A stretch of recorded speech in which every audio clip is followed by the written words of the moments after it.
India TV family. Today we have here a special guest with us. Today we have Professor Dr Ravinder Rena. He is well-known economist, speaker and teacher who has worked around in many countries around the world like Russia, India and South Africa. So please sir, could you tell me which country or experience had the biggest impact on you during your journey? Thank you very much, Mariam, and also the V9indiaTv India for inviting me for this show. It's a pleasure to be part of this show to tell you my journey that I embarked upon in economics. I started my journey at Durban University in 1990.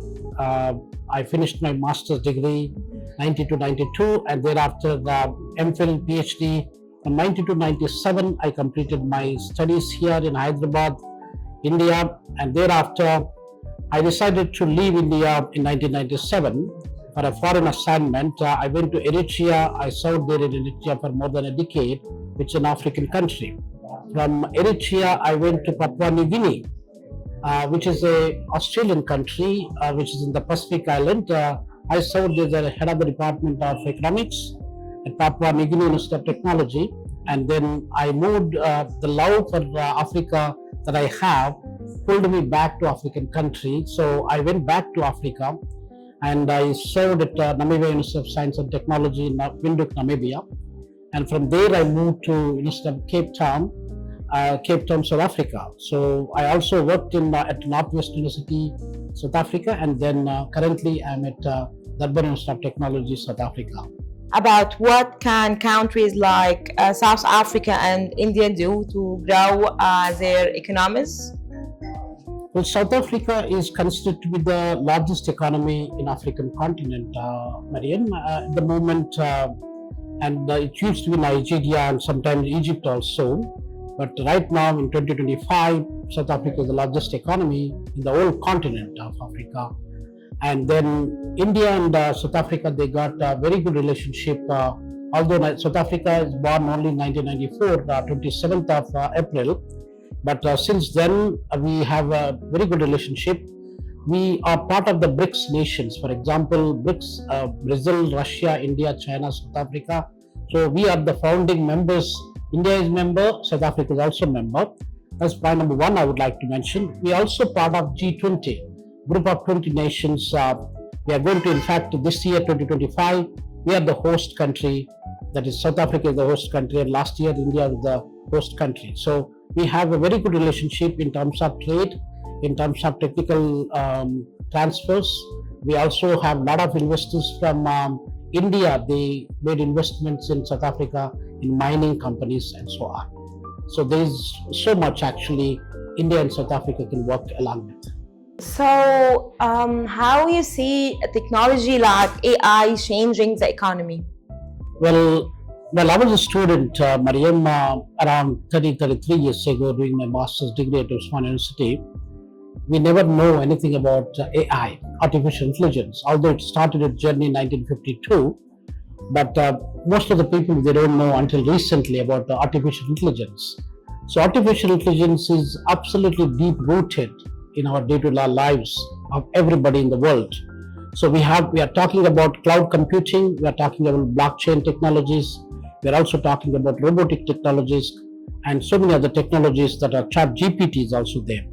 So all these technologies together playing a vital role. For example, in India, more than $500 billion are being generated with the AI technologies, India only. So trillions of dollars in the global economy, trillions of dollars are being also generated through the AI technologies. So by 2030, India is expected to achieve 1 trillion contribution from AI technologies only. Oh, okay. And the impact that we have on AI, there's a lot of unemployment that is created, but there are additional jobs also that are being created by the AI. So for example, to tell you, there are about 90 million jobs are lost with the AI, and more than 100 million jobs are going to be created in the coming 2 to 3 years time. So there is a win-win situation. It's both. It has got negative sides, it also got positive sides. but we must be careful with how we use AI. Without human beings, there is no AI. AI cannot sustain without the human support. Okay, so sir, you have a lot of work. So how you stay motivated to keep working so much time? Well, Mariam, it is work is worship actually. So I always believe that without work, we human beings, we should try to create value to whatever we do. So I believe in that. I always think about one should be a man of value, then one should be a man of success. Success, anybody can get negative success, positive success, but man of value. That means every human being living on this planet, 8.1 billion people that we have, we all should try to create some value, whatever we do. So in the same passion, I'm currently supervising, I produce more than 60 PhD and master students, most of them from Africa and different countries.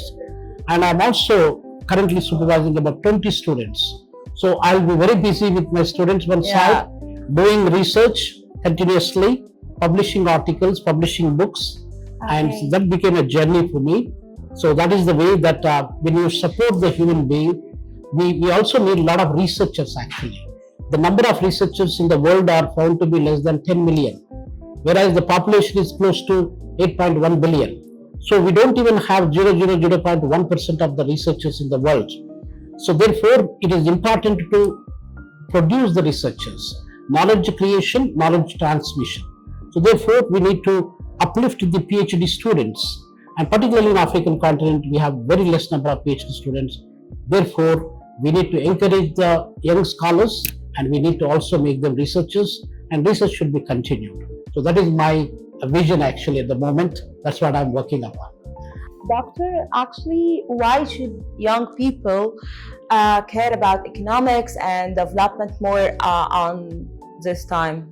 Thank you very much. Youth is considered to be the pillar of every country's development. Without youth, for example, in India, we have got about 60 to 65% of the people living in Indian subcontinent. We have population of about 1.45 billion people. Out of these 1.45 billion people, we have got plus minus 15 to 65 years of age or 64 years of age group. We got about 65% of the population. So therefore, I would like to probably share my views with the youngsters. There is so much prospects actually for the youth. So we must develop the optimism. We must be honest. We must be hardworking, and we must not give up our hope. Whatsoever we were doing, let us try to continue with a positive hope or positive spirit. So therefore, there are good things are going to happen. And then one must not develop any kind of negative opinions on whether the society or the people or whosoever. So therefore, and they should also respect their parents. Most importantly, the youngsters nowadays, they are not respecting the elders, they are not respecting their own parents. That is not correct actually. Respecting parents is like you are respecting your own god and goddess. So all these youngsters, with these technologies that are taking place in the world, there is so much development is going to take place. So therefore, everybody, it is all teamwork. So it is a collective responsibility. In order to develop India, in order to develop Egypt, in order to develop African continent, all the youth and all the elders, everybody should equally try to work hard with a vision and a mission. And then we should try to live in a harmony. Like in Indian society, we say, Vasudaika Kutumbakam. Vasudaika Kutumbakam means the whole world population is one family. So that is the spirit we need to carry. We have one sun, we have one earth. But we distinguish ourselves as human beings. We are Africans, we are black, we are white, we are this caste, that caste. All those things should be reduced, and that kind of probably openness to each other. Humanity is the only religion that we have actually. There is no religion in this world. So respect the human beings, and that is why we say Namaste in our probably Indian ethos. Namaste means the divine in me is saluting the divine in you. So when you are a divine, there is no way that I can disrespect you. So the respect for human beings is very, very important. So that would be my message, Mariam. Thank you. Could you please tell us What do you hope to achieve more in your career? Well, Mariam, I think for work there is no age limit. Although we have a retirement age for maybe I may have another 10 years service for me to retire in 65. But for the person who wants to work actually in the betterment of this humanity, betterment of this society, community, we don't have any retirement age. So I have a LLB degree, which I passed almost 30 years ago, and I'm a registered advocate in the Bar Council of Hyderabad High Court. So I would like to serve the people because there are lots of rural people that they do not have the enough financial means to support their cases.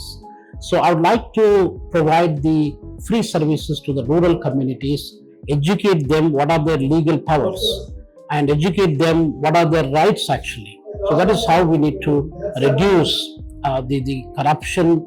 We need to also fight against the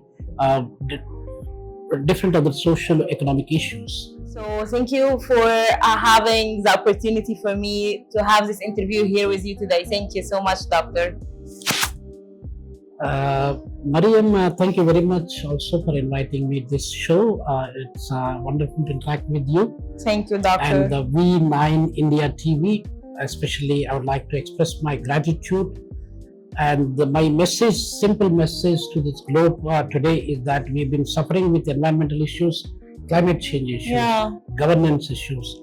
So let us try to, all the individuals living in this planet, let us try to join hands so that we could able to build a better world for us. Yeah, sure. To live in peace and in harmony. Yeah, thank you so much for this message. Thank you very much, the viewers. Thank you, Varanda.